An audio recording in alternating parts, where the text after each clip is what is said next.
마가복음 10장 25절 26절. 낙타가 바늘귀로 들어가는 것이 부자가 하나님의 나라에 들어가는 것보다 더 쉬우니라고 하시니 그들이 몹시 놀라며 서로 말하기를 그러면 누가 구원을 받을 수 있는가 라고 하더라. 자, 말씀의 제목은 본문에 있는 것처럼 누가 구원을 받을 수 있는가가 되겠습니다. 누가 구원을 받을 수 있는가? 자, 읽은 본문에서 주님께서는 이 사람이 부자인데 이 부자가 하나님의 나라에 들어가는 것보다는 낙타가 바늘귀로 들어가는 것이 더 쉽다. 그러니까 부자가 하늘나라 가는 건 너무나 어려운 것이죠. 그건 마치 낙타가 바늘귀를 통과하는 것보다 더 어렵다는 것입니다. 그러니까 제자들이 몹시 놀라지 않을 수가 없습니다. 그럼 누가 구원을 받을 수가 있는 것인가? 충분히 이 질문이 나올 만하죠. 자, 오늘 저는 설교를 어렵게 할 생각이 없습니다. 항상 그렇습니다. 오늘 설교를 통해서 말씀을 드리고자 하는 것은 말 그대로 누가 구원을 받을 수 있는가에 대한 답을 여러분들이 각자가 아는 것입니다. 누가 구원을 받을 수 있습니까? 여기에 대해서 답을 할 수 있으면 여러분들이 오늘 말씀을 잘 들은 것이 되겠습니다. 누가 구원을 받을 수 있습니까? 내가 구원을 받으려면 무엇을 해야 됩니까? 이보다 더 중요한 질문 없죠? 이거에 대한 답을 얻었다. 그 사람은 복된 사람이 아닐 수가 없습니다. 또한 하나님께서는 또 그렇게 누가 구원받은지 알게 된 사람들이 또 어떻게 하기를 원하시는가 그것을 또 우리가 알게 되기를 바라는 것이죠. 자, 우리 17절을 먼저 보겠습니다. 마가복음 10장 17절입니다. 자, 그 문맥을 보면 이제 그 후에 주께서 길에 나가시니 어떤 사람이 달려와서 주께 무릎을 꿇고 묻기를 선한 선생님, 내가 영생을 상속받으려면 어떻게 하여야 하리이까? 라고 물었습니다. 자, 어떤 사람이 달려와서 무릎을 꿇고 예수님께 영생을 얻으려면 어찌해야 되는가 물었습니다. 자, 이 사람이 우리가 읽었던 본문에서 말했던 그 부자인 것이죠. 부자. 16절에서 말씀하신 그 부자입니다. 이때 예수님께서 뭐라고 대답하셨습니까? 18절에 보니까 예수께서 그에게 말씀하시기를 어찌하여 네가 나를 선하다고 하느냐? 하나님 한 분 외에는 선한 이가 없느니라. 영생을 어떻게 얻을 수 있느냐고 물었으면 답을 해주시면 될 터인데 주님께서는 의미 없이 까닭 없이 이런 말씀을 하실 일은 없는 것이겠죠? 분명히 이유가 있으셔서 이 말씀을 하신 것이겠죠. 그러면 주님의 이 말씀은 무슨 뜻입니까? 자, 먼저 이 부자는요, 이 사람은요, 주님께서 어떠한 분이신지를 알아야 하는 것입니다. 예수님은요, 단지 그냥 선한 선생님 정도가 아닌 것이죠. 선생님이 아닌 것입니다. 그분은 주시죠. 그분은 하나님이신 것입니다. 그러니까 주님께서 물으시는 것은 지금 네가 나에게 묻고 있는데 너는 내가 누구라고 알고 있느냐? 그러니까 주님께서는 이 질문한 사람이 예수님이 누구신지를 알기를 원하시는 것이죠. 왜 그렇습니까? 그것을 알지 못하고서는 구원을 받을 수가 없기 때문에. 예수님을 단지 4대 성인 중에 한 분으로 알아서는 구원받을 수가 없는 거예요. 저 믿지 않은 사람들이, 구원받지 못한 사람들이 왜 아직 구원받지 못하는 줄 아세요? 근데 예수님이 그냥 4대 성인 중에 한 분으로 알아요. 뭐 부처나 뭐 소크라테스나 뭐 그 정도로 안단 말이죠. 그렇게 알아서는 절대로 구원받지 못하는 것이죠. 예수님이 누구신가? 그분은 주시죠. 예수님을 주로 알아야 구원받을 수 있어요. 그분이 나를 구원하실 수 있는 분이라고 믿어야지 구원받을 수가 있는 것이죠. 예수를 누구라도 주라고 불러야 주의 이름을 부르는 자는 구원을 받는 것입니다. 왜냐하면 성령에 의하지 않고는 예수를 아무도 주라고 시인할 수가 없어요. 그러니까 성령으로 거듭난 사람들은 다 예수님이 주라고 믿은 사람들이죠. 예수님을 주라고 시인해야 되는 거예요. 예수님을 예수라고 그 십자가 옆에 있던 강도처럼 개역 성경에서 말하는 것처럼 예수여 이렇게 하면 안 되는 거예요. 주여라고 고백해야죠. 그러니까 주의 나라에 임하실 때 나를 기억하옵소서. 그래서 그 강도가 구원받은 거잖아요. 근데 개역 성경이나 개역 개정판에 다 예수여라고 해야 됐어요. 원문에 그렇게 안 돼 있는데 이 강도를 구원받지 못하게 만들어 버린 거예요. 지옥 보낸 거예요. 개역 성경이. 자, 지금 주님께서 말씀하셨습니다. 어찌하여 내가 나를 선하다고 하느냐? 하나님 한 분 외에는 선한 이가 없느니라. 자, 우리가 아는 것처럼 예수님은 하나님이십니다. 그럼 지금 하나님께서 예수님인데 그 예수님이 당신의 그 신성을 부인한 것입니까? 하나님은 한 분밖에 안 계셔. 그리고 하나님 한 분밖에는 선한 분이 없어. 근데 네가 나를 왜 선하다고 하는 거야? 나는 하나님이 아니야 라는 말은 아닌 것이죠. 지금 예수님께서 당신의 신성을 부인하신 것은 아닌 것입니다. 다시 말씀드리지만 예수님께서 누구신지 이 질문한 사람이 알기를 바라셔서 그렇게 인도해 주시는 것이죠. 네가 지금, 그러니까 이 사람이 합당하게, 주님의 이 질문에 합당하게 반응하려면은 어떻게 말을 해야 되냐면, 어떻게 고백해야 되냐면, 저는요, 예수님께서 하나님이신 것을 알기 때문에 예수님을 지금 선한 분이라고, 그렇게 지금 고백한 겁니다. 하나님이라고 고백한 겁니다. 그러니 이제 내가 영생을 얻으려면 어떻게 해야 되는지 말씀해 주십시오. 라고 말을 해야 맞는 것이죠. 그 목적으로 예수님께서 누구신지를 알게 하실 목적으로 그렇게 물으신 것이기 때문에 그렇게 답을 해야 올바른 신앙 고백이 이루어지는 것이죠. 그러니까 우리도 마찬가지예요. 예수님이 누구신지를 알려주는 것이 필요한 것입니다. 단지 4대 성인 정도로 알아서는 구원받을 수 없기 때문에 그렇죠. 자, 계속해서 우리 19절을 보시기 바랍니다. 19절에 보면 내가 계명들을 안 하니 간음하지 말라, 살인하지 말라, 도둑질하지 말라, 거짓 증거하지 말라, 속이지 말라, 내 아버지와 어머니를 공경하라고 하시니. 자, 어떻게 하면 영생을 얻을 수 있느냐는 이 사람에게 예수님께서는 지금 10계명을 가지고 나오셨습니다. 그리고 주님께서 말씀하신 이 계명들은 10계명 중에서 사람과 관계에서 지켜야 할 계명들이었습니다. 하나님께서는 그 하나님과의 관계에 있는 1계명부터 4계명까지는 빼시고 그 다음에 5계명부터 10계명까지 있는 그 10계명을 언급하고 계십니다. 그 6가지 계명은 사람들과 관계된 계명이죠. 자, 이런 계명을 잘 지켰는가에 대한 예수님의 질문에 이 사람은 무엇이라고 대답했습니까? 20절부터 22절까지를 제가 읽습니다. 그가 대답하여 말씀드리기를 선생님 이 모든 것은 내가 어려서부터 지켜왔나이다 라고 하더라. 그러자 예수께서 그를 쳐다보시고 사랑하시며 그에게 말씀하시기를 너에게 한 가지 부족한 것이 있으니 가서 네가 가진 것은 무엇이든지 팔아 가난한 사람들에게 주라. 그리하면 하늘에 있는 보물을 가지게 되리니 그런 후에 와서 십자가를 지고 나를 따르라고 하시더라. 그러나 그는 그 말씀에 심히 슬퍼하고 근심하며 가니 이는 그가 많은 재산을 가졌기 때문이라. 자, 예수님과 이 부자의 대화를 이해하시겠습니까? 잠깐 정리를 해보도록 하겠습니다. 자, 부자는 영생을 얻으려면 무엇을 해야 하는지 물은 것이죠. 어떻게 내가 뭘 해야지 내가 영생을 얻느냐, 어떻게 하면 구원을 받느냐 물었을 때 이것은 그가 어떤 행위를 해야 구원을 받을 수 있고 영생을 얻을 수 있는지를 물었던 것이죠. 그러니까 주님께서 거기에 맞춰서 네가 계명을 알 것이다. 이것을 하라. 그렇게 말씀하신 것입니다. 그래서 예수님께서 하신 대답의 요지는 이것이죠. 만일 누군가 행위로 구원을 받으려고 한다면 모든 계명을 다 지켜야 한다. 그러자 이 부자는 자신이 그 모든 계명을 다 지켰다고 말을 한 것이죠.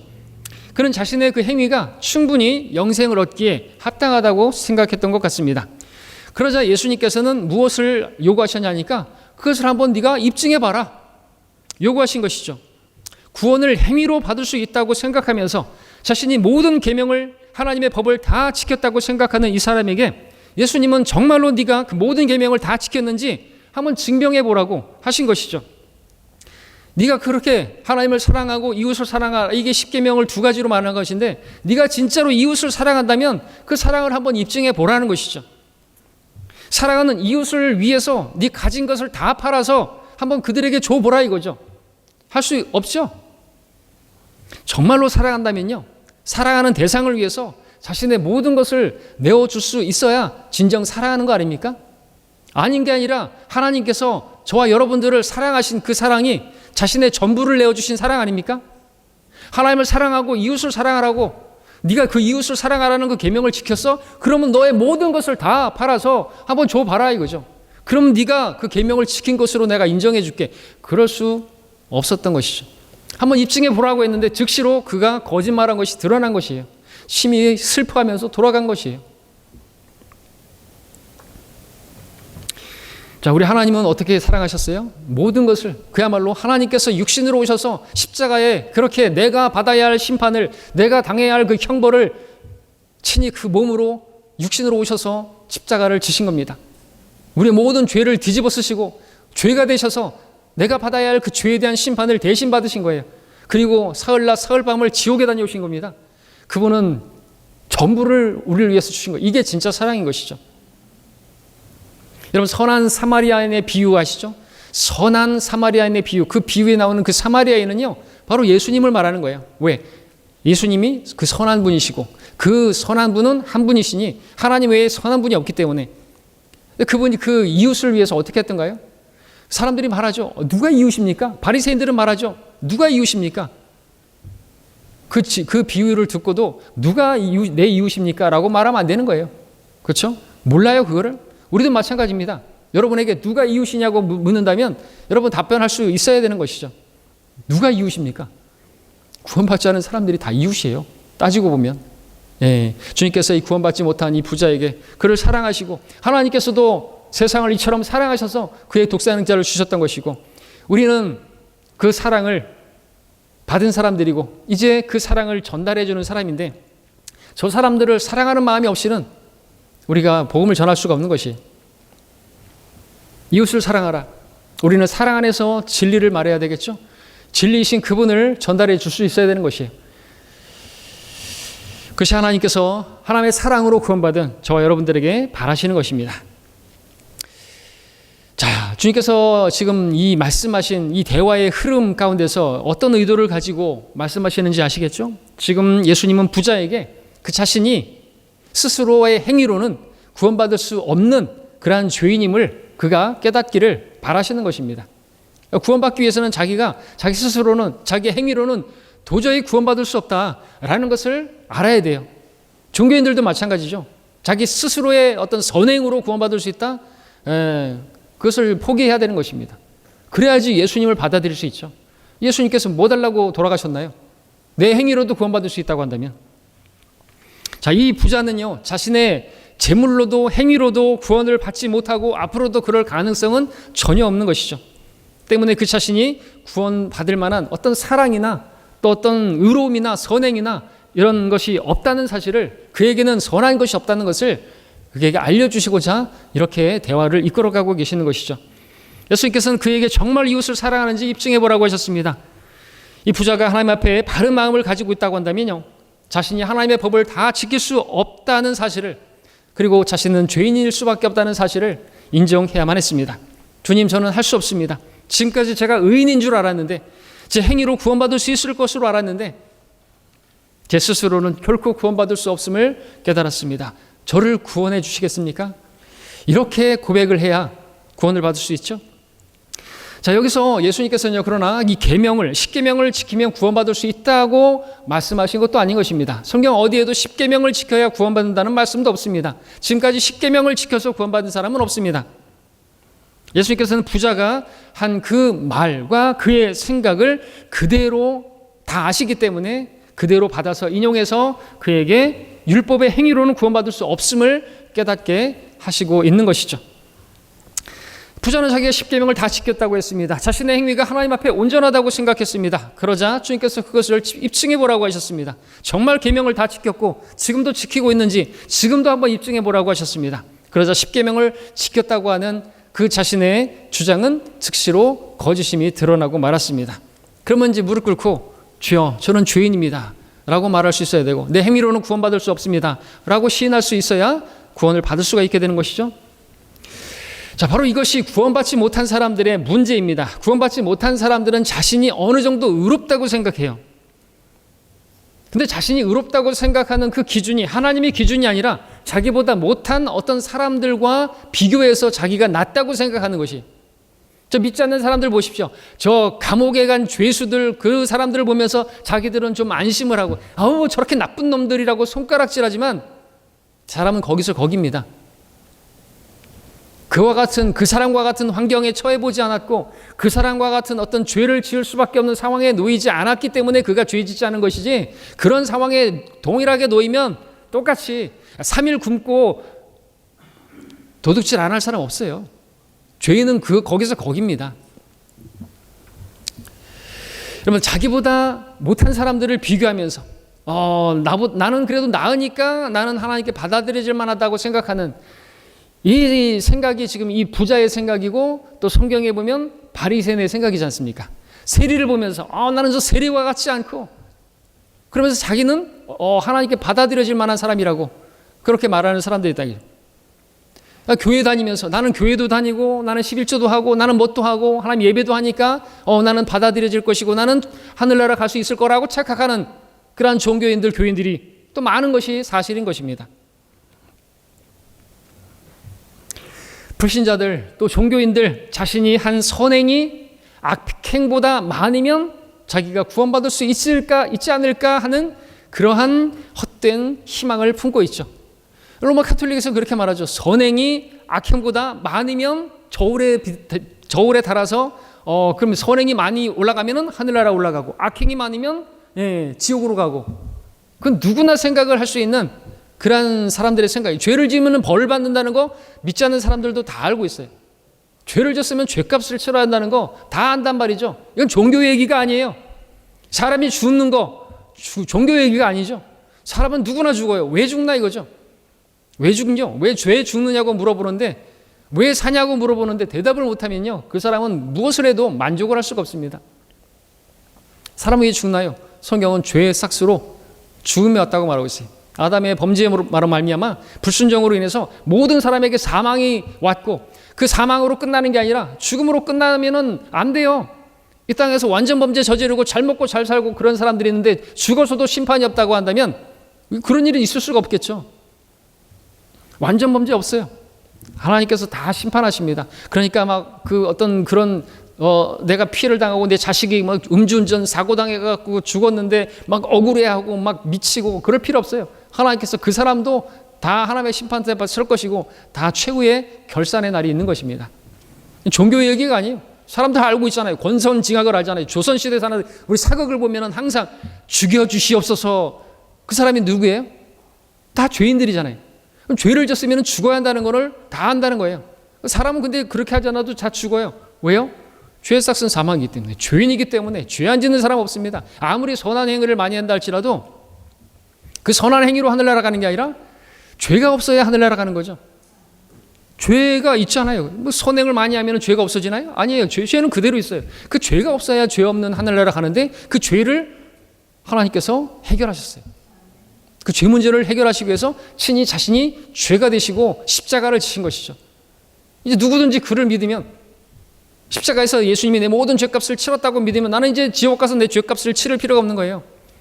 예수님이 나 때문에 형벌받았다고 믿으면 내가 왜 그 죄의 형벌을 받아야 됩니까? 그분을 구세주로 받아들이면, 시인하면, 그분을 내 변호인으로 선임하면 나는 이제 무죄고 나는 이제 면죄부를 받게 되는 것입니다. 이게 복음이죠.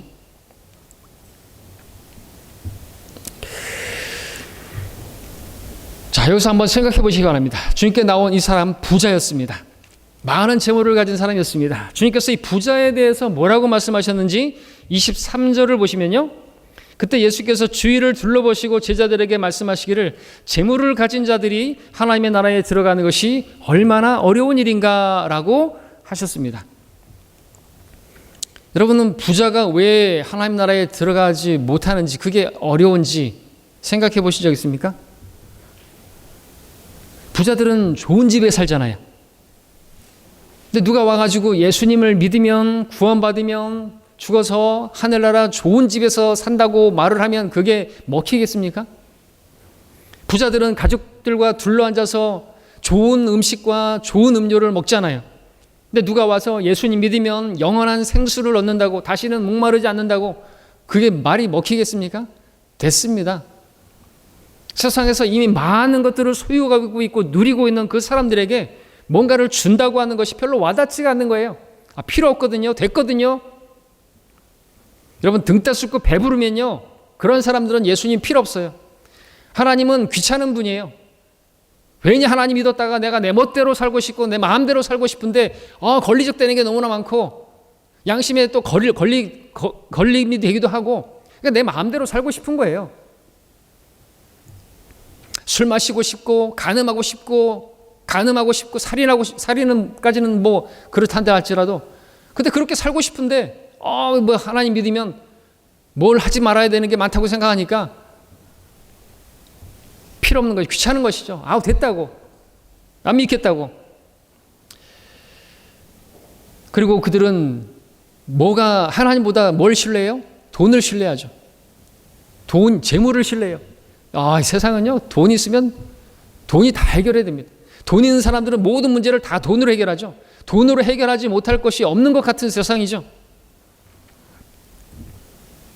그래서 돈 하는 것입니다. 근데 돈으로 해결하지 못하는 게 있어요. 죄 문제 해결이죠. 하늘나라 가는 문제죠. 자, 계속해서 24절을 읽어보면 이제 제자들이 그 말씀에 놀라더라 하고 있습니다. 또 이제 우리가 읽었던 본문에서도 몹시 놀라더라 그랬는데, 여기서 24절에서 먼저 제자들이 그 말씀에 놀라더라. 그러니까 재물을 가진 자들이 하나님 나라에 들어가는 것이 얼마나 어려운가 했을 때 놀라지 않을 수가 없었다는 것이죠. 자, 이 부자는 구원받기 어렵다는 그 예수님의 말씀을 듣고 제자들이 놀랐습니다. 자, 왜 이 제자들이 놀랐을까요? 자, 분명히 이 당시에 종교 지도자들은요, 지금의 종교 지도자들, 그 교회 목사들이 말하는 것처럼 하나님 믿으면 부자 된다 라는 말을 하고 다녔을 것입니다. 그때나 지금이나 마찬가지로 종교적인 이 지도자들은 물질적인 풍요가 곧 하나님의 축복을 받은 것이고 하나님과 바른 관계에 있기 때문에 하나님을 잘 믿으니까 하나님께서 복을 주신 것이다. 아브라함으로부터 시작해서 이삭이라든지 야곱이라든지 욥이라든지 모세라든지 모르드케라든지 에스더라든지 다 하나님께서 잘 믿으니까 복 주셔가지고 부자 되게 하신 거 아니냐. 오늘날에도 이런 것들을, 구약의 말씀들을 가져와가지고 하나님을 잘 믿으면은 삼박자 축복을 받는다고, 범사가 잘 되고 건강하게 되고 다 잘 된다고.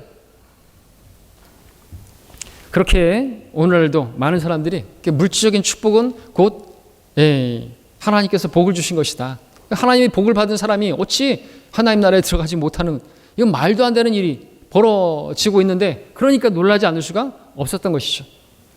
제자들은 혼란스러웠을 것입니다. 도대체 부자가 하나님 나라에 들어가는 게 어렵다는 게 뭔 뜻이지? 부자라는 것 자체가 하나님의 축복을 받은 증거가 아닌가? 그런 하나님의 축복을 받은 사람이 하나님 나라에 들어가지 못한다는 게 말이 되는가? 몹시 놀라지 않을 수가 없는 것이죠. 이것이 바로 당시에 구원받지 못한 종교인들이 가지고 있었던 생각이고, 현재에 또 구원받지 못한 종교인들이 가지고 있는 생각인 것입니다. 예수 믿으면 복 받는 것이고, 그렇게 복 받은 사람들은 구원은 당연히 따라오는 것으로. 자, 24절을 나머지 계속 부분 보겠습니다. 그러자 예수께서 다시 대답하여 그들에게 말씀하시기를, 자녀들아, 재물을 신뢰하는 자들이 하나님 나라에 들어가는 것이 얼마나 어려운 일이냐. 예수님께서 이제 당신이 하신 말씀을 분명히 하십니다. 대부분 재물을 소유한 사람들, 말씀드렸던 것처럼 다 재물로 해결합니다. 그래서 재물을 가진 사람들이라고 했는데 여기서는 재물을 신뢰하는 사람들이라고 분명히 말씀하고 있죠. 그러니까 재물을 신뢰하니까 하나님을 신뢰하지 않는 거예요. 하나님이 필요 없는 것입니다.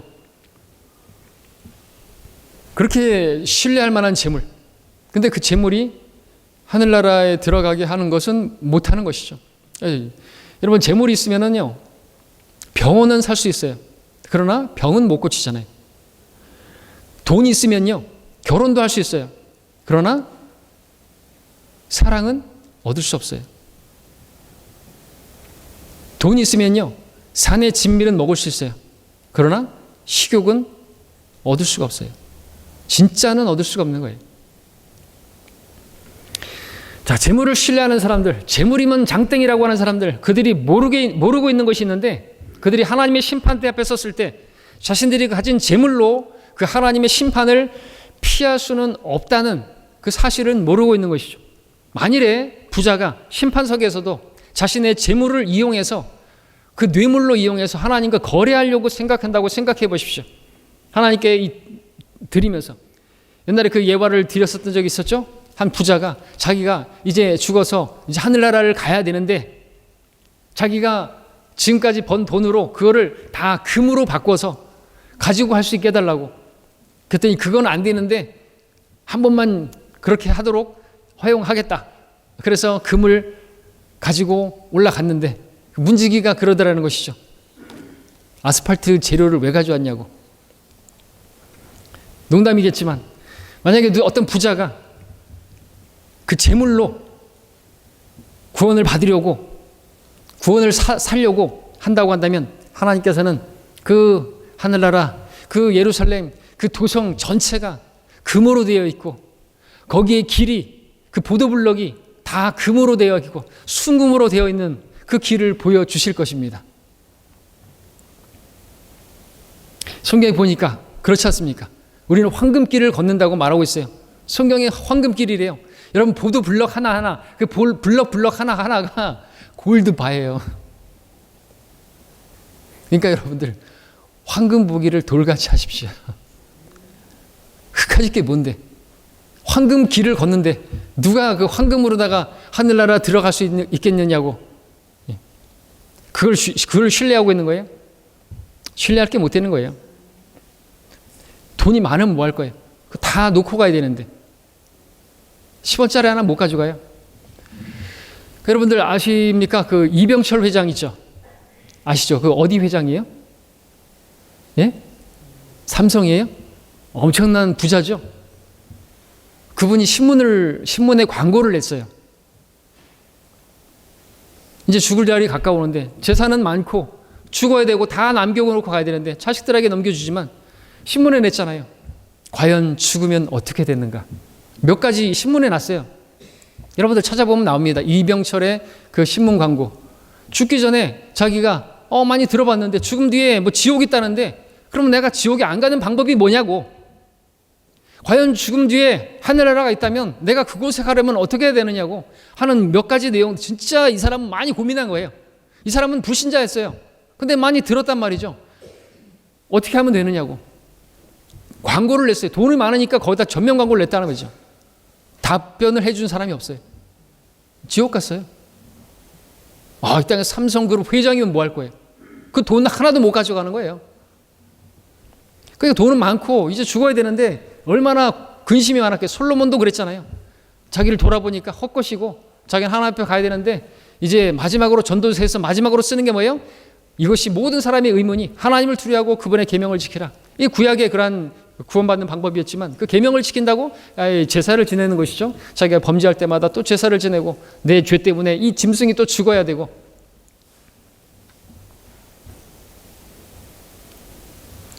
자, 하나님께서는 구약의 성도들에게는요, 그렇게 하나님과 바른 관계에 있는 사람들에게는 물질적인 복을 허락하셨고 약속하셨습니다. 그렇죠? 근데 신약 시대에는요, 성도들에게는요, 영적인 복을 약속하셨습니다. 천상의 복을 약속하셨습니다. 우리에게 약속하신 것은요, 먹을 것과 입을 것은 약속하셨어요. 그 외에는 약속은 안 했어요. 구약에는 약속하셨단 말이죠. 오늘날 많은 교인들이 하나님 잘 믿으면, 예수 잘 믿으면 복 받는다고, 부자 된다고, 건강하게 된다고, 뭐 질병은 불법 주차네, 가난은 저주네, 이런 말 하면서 많은 교인들을 속이고 있습니다. 그러니 여러분들 생각해 보십시오. 여러분들은 비록 세상에서 재산은 별로 없고 물질적으로 가난하지만 영적으로 부유하신 분들이 여러분들일 것입니다.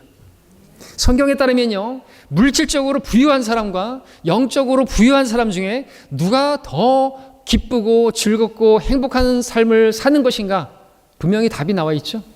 아까 말씀드렸던 것처럼 병원을 살 수 있어요. 이병철 행자가 삼성 그 무슨 병원을 짓고 하면 뭐 할 거예요? 자기 병도 못 고치고. 그 밑에 그 누구예요? 그 아들도 병에 걸렸지만 뭐 치유받지도 못하고 돈으로는 다 할 수 있지만 진짜는 못 산단 말이죠. 진짜 행복은 성적순이 아니라 돈순이 아니라 돈이 있다고 찾는 게 아니라는 것입니다.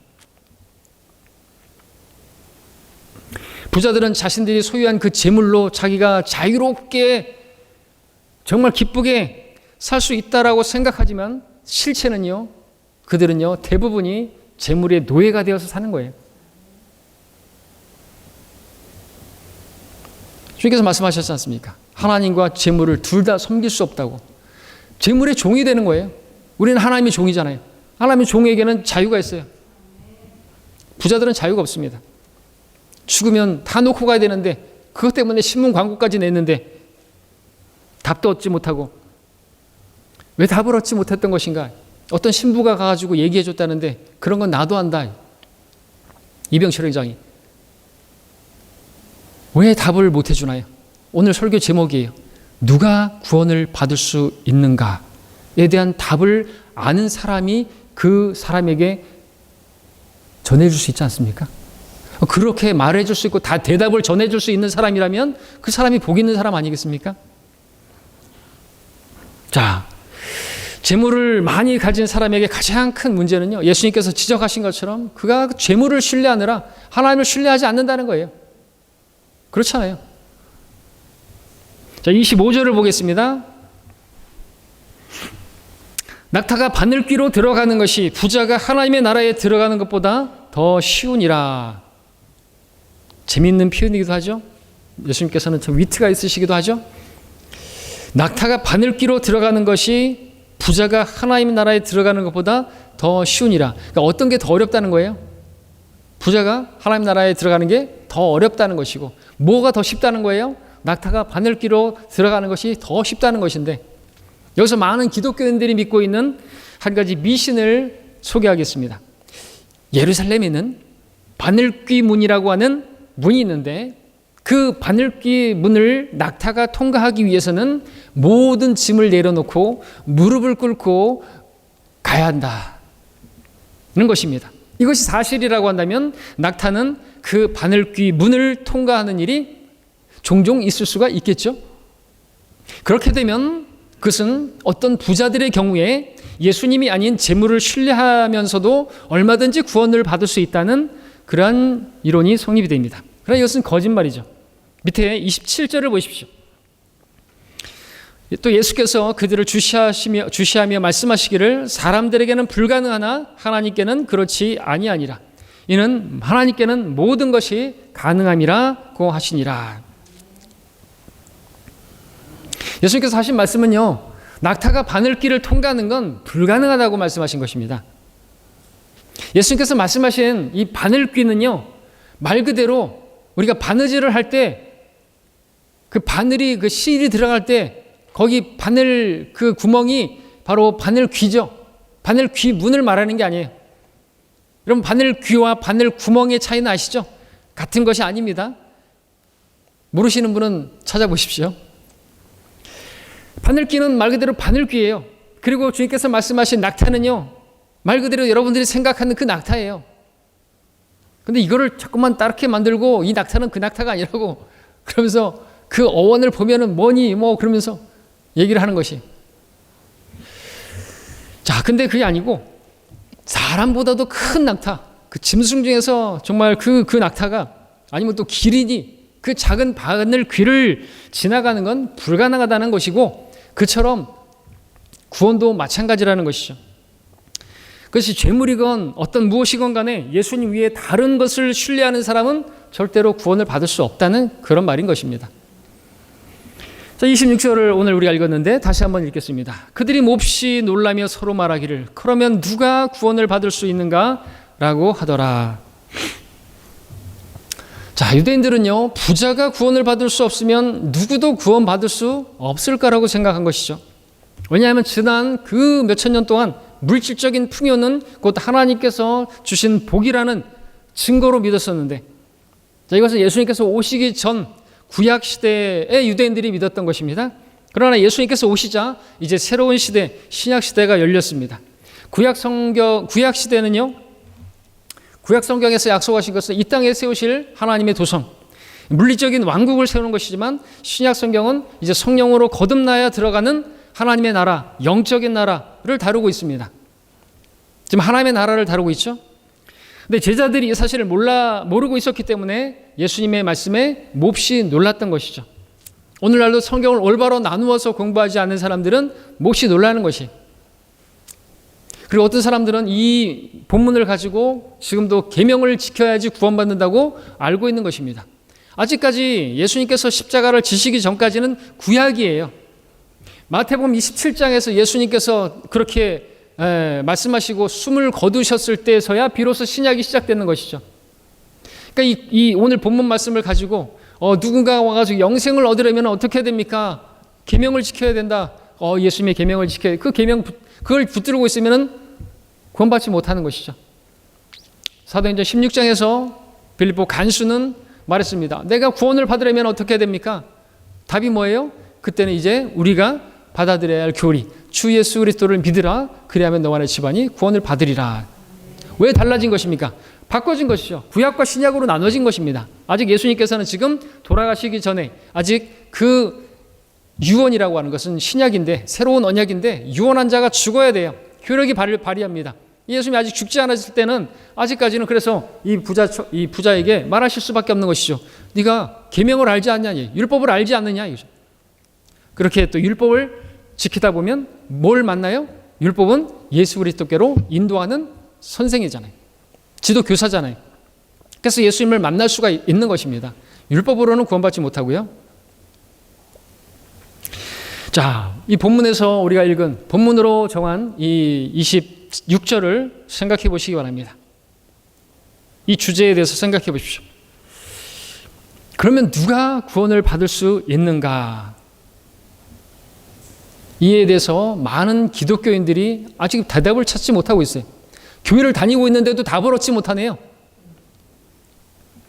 이 문제에 관해서 기독교계에는 두 가지 큰 신학이 있죠.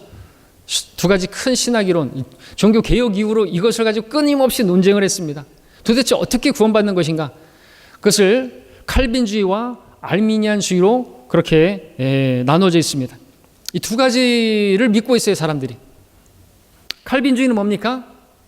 아담과 이브가 선악과를 먹기도 전에 하나님께서는 이미 구원받을 자와 구원받지 못할 자, 지옥 갈 자와 하늘나라 갈 자를 다 예정하셨다는 그러한 주장입니다. 예수님께서 비록 십자가에서 죽으셨을지라도 그것은 오직 하늘나라로 보낼 자들을 위해서만 그들을 주셨다, 그 예수님을 주셨다고 그렇게 믿는 것이고, 예수님의 그 피는 그들을 위해서만, 선택된 예정된 자들을 위해서만 흘려졌다고 그렇게 믿는 것이에요.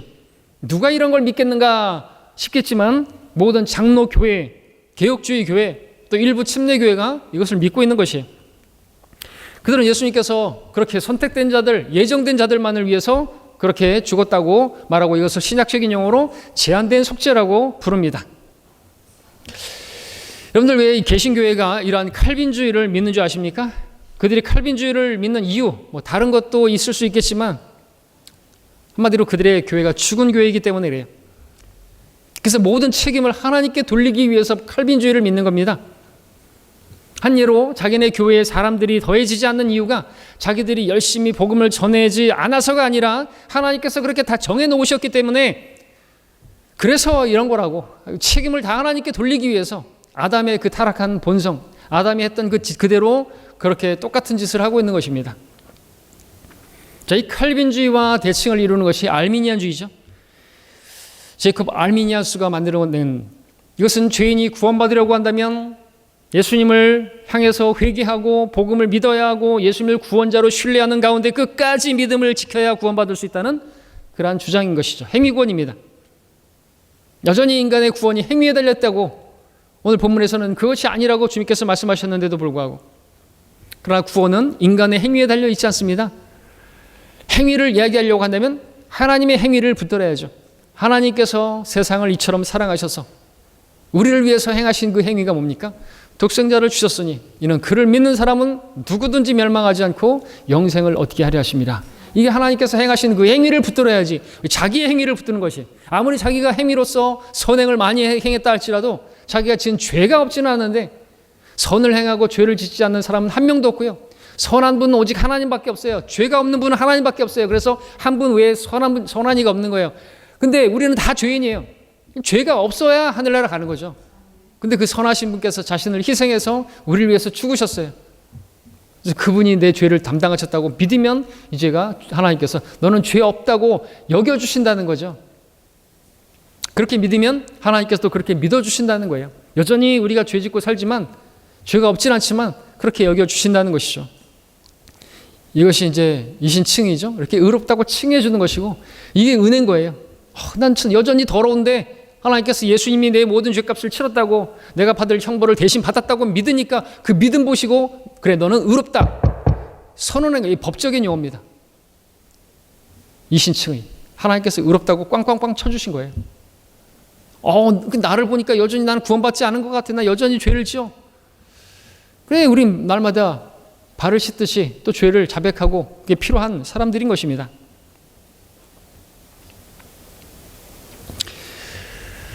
자, 다시 본문으로 돌아와서 질문에 한번 답해 보시기 바랍니다. 그러면 누가 구원을 받을 수 있는가? 답이 무엇입니까?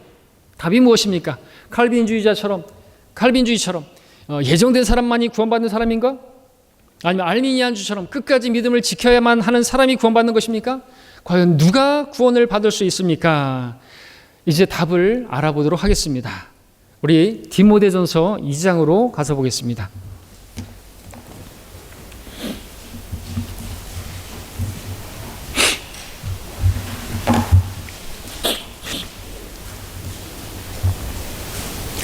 디모데전서 2장 3절 4절을 읽겠습니다.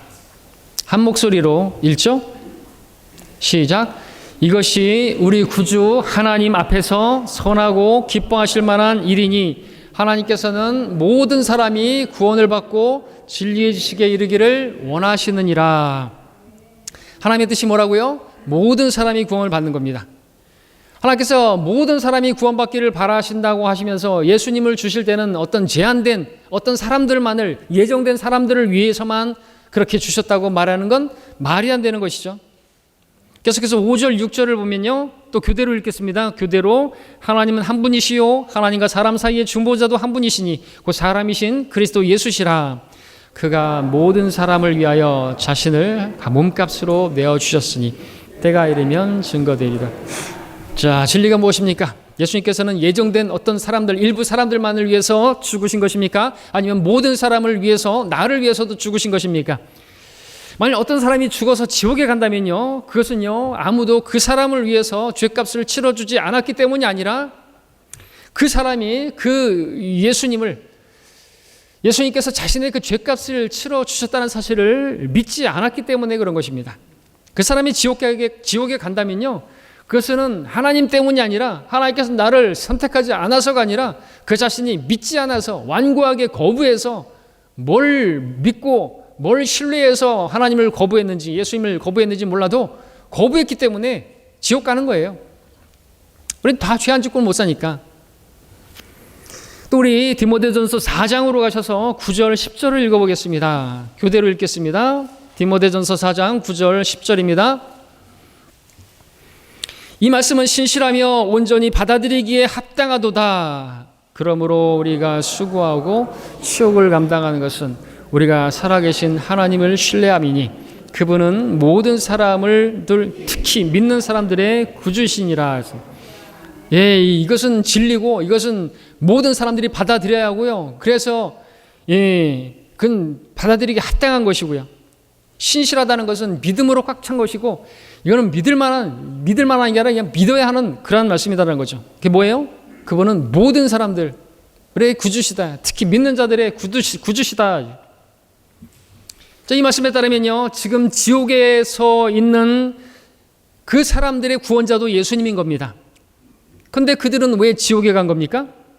그들이 예수님을 구원자로 받아들이기를 거부했기 때문에 지옥에 간 것입니다. 지금 하늘나라에 있는 사람들이 있습니다. 하늘나라에 있는 사람들의 구원자도 예수님이십니다.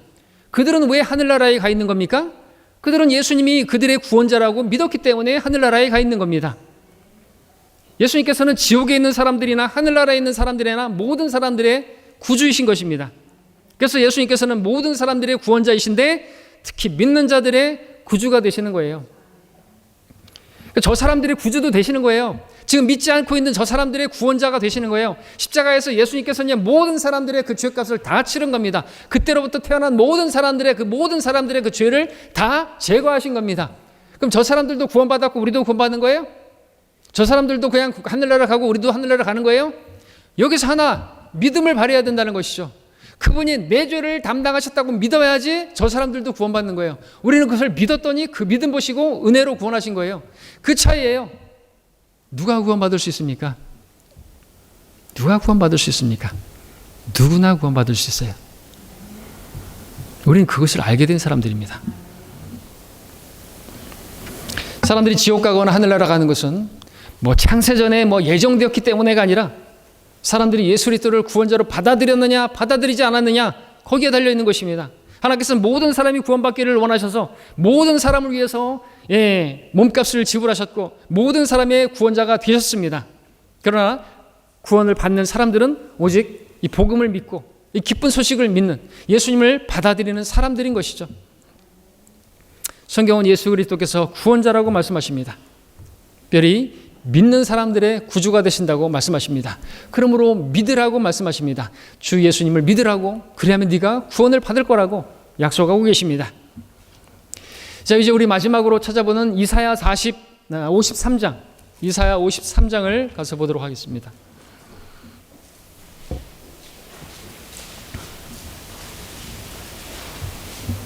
여기는 이제 죄인들을 위한 예수님의 그 대속에 관한 예언이 나와 있죠. 여기에 이 그가는 바로 예수님이라는 사실을 알 수 있는 근거는 사도행전 8장에서 보니까 바로 그 에티오피아 내시가 이 본문을 읽고 있었고 바로 이 빌립은 바로 이분이 예수님이라고 소개했기 때문에 우리가 분명해집니다. 예언되어 있었어요. 아주 오래전부터 예언되어 있었던 그 예수님이 우리를 위한 우리의 죄를 제거하는 희생양으로 어린 양으로 그렇게 준비가 되었던 것이죠. 우리 4절부터 6절까지를 한 목소리로 읽도록 하겠습니다. 이사야 53장 4절로 6절까지 시작. 실로 그가 우리의 질고를 치고 우리의 슬픔을 지었는데도 우리는 그가 형벌을 받아 하나님께 맞으며 고난당한 줄로 생각하였도다. 그러나 그는 우리의 허물로 인하여 상처를 입었고 그는 우리의 죄악으로 인하여 상하였도다. 우리의 화평을 위한 징계가 그에게 내려졌고 그가 맞은 채찍으로 우리가 치유되었도다.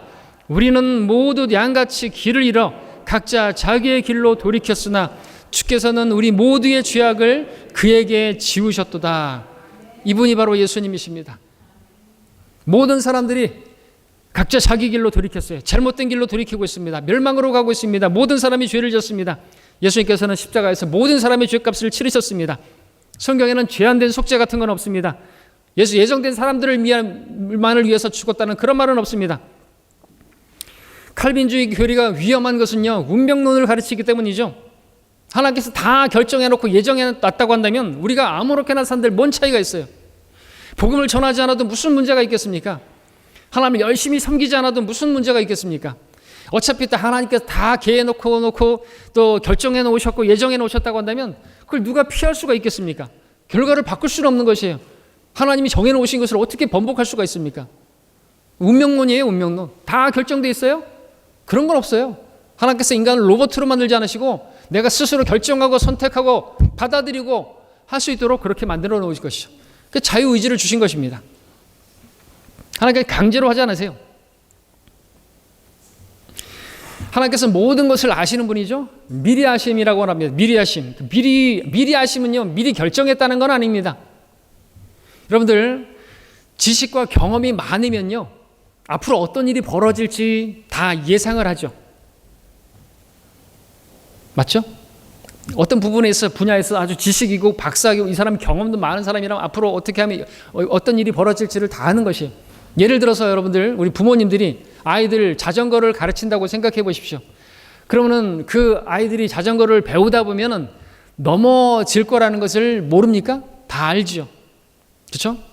그러나 그 아이가 자전거를 배우다가 넘어지게 될 거라는 걸 아는 것과 발로 차서 잡아뜨리는 것하고는 이거는 천지 차이가 나는 것이에요. 그렇게 예정해 놓은 게 아니란 말이죠. 하나님께서 미리 다 아시는 거예요. 그게 미리 아심인 것이죠. 자, 누구도 예수 그리스도를 받아들이지 않고서는 구원받을 수가 없습니다. 그러나 받아들이기만 하면 누구나 구원받을 수가 있습니다. 말씀을 정리합니다. 오늘 설교 제목입니다. 누가 구원받을 수 있습니까? 답은 누구나 구원받을 수 있습니다. 이것이 어떻게 가능하게 되었습니까? 아니, 우리가 하나님 나라에 들어가는 것이 낙타가 바늘귀에 들어가는 것보다 더 어렵다는데 어떻게 누구나 구원받을 수 있게 된 것입니까? 우리가 본문처럼 그 부자처럼 우리가 재물을 신뢰하지 않고, 그죠?